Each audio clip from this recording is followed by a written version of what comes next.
Lionel Adendorf from non-profit organization FairPlay joins me now to discuss this further. Good evening, Lionel. Perhaps let's talk more about the applications that you had mass support for today, even from the unions, and that was for the inclusion of chicken as a part of those zero-rated goods. Just in terms of the facts and figures, do we know how many South African households actually rely on chicken as their main source of protein? Kathy, we estimate that up to 80% of the South African population depends on sugar as the main source of protein in their diets. And we have also seen figures coming from Stats SA that it is as much as of the 5 lower decibels of lower income households, they all depend on chicken for their as the main source of income. And that is why FairPlay, a non-profit movement that is fighting predatory trade practices, have decided that it is in the best interest of the poor and lower income households that we include chicken. And it makes sense to include chicken, but it can only make sense to include chicken when you review the current list of items that are exempted from VAT. Because when you look at it over the past 27 years, that list has not been reviewed, but the preferences of consumers have changed, the dietary needs and preferences of consumers have changed, but the list is, after 27 years, still intact. It's important that you're raising the fact that it's not just a highly consumed product, but it's also a highly produced product and a source of income for many. Is that why then there's also a push, at least as part of the disclaimer there, that it's locally produced chicken that must be zero-rated?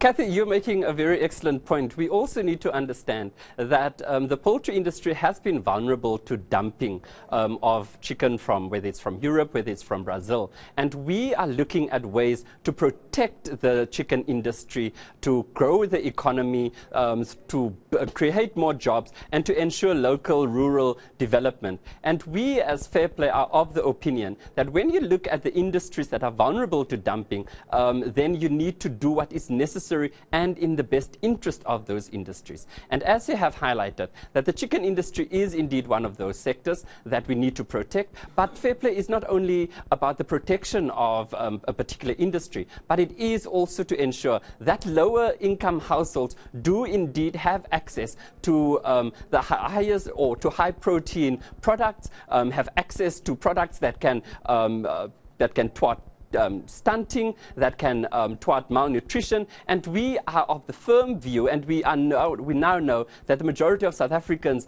are agreeing with us, that chicken is indeed that replacement that can do it. Poor households spend on average 350 Rand per month on poultry. They are spending around 150 Rand on beef and only 45 Rand per month on tinned pilchards. And therefore we say that if you grant that reprieve on chicken that is already a popular staple for poorer households, you would allow them to then buy more chicken that is the highest protein product that's currently excluded. We are also of the opinion, Kathy, I must add, that the Hulad panel of experts appointed to review our VAT structure and the list, they did not do a good job because they did not review the list, and they could not make a decision, or they admitted in their report that they could not come to a conclusion or an agreement on whether chicken should be included and not. And that is why today we have seen that the majority of NGOs agreed with us that indeed chicken is the highest protein product or meat that people rely on, and therefore there is a case for its inclusion. Lionel, just a point of clarity.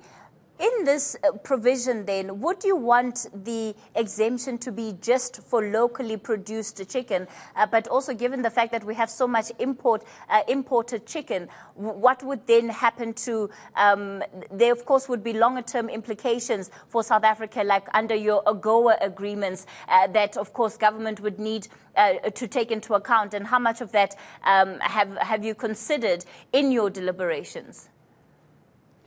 Kathy, The FairPlay movement does not speak for industry or for the chicken industry. It does not represent the chicken industry. We are an organization that fights predatory trade, and we have now analyzed the definition of the primary chicken that the South African poultry industry is proposing. And we are, within the organization, we like the idea of the primary chicken, because even in that, we would then exclude imported chicken. What we need to understand is that in Europe, for instance, they do not eat the thighs and the wings, and that's what they then send our way. They only eat the breast parts, and what they send our way is what they don't eat. Similarly with other countries that only send us the parts that they don't eat, and we are now of the opinion that the SAPA proposal for the primary chicken, that includes the whole chicken that can be cut up and then packaged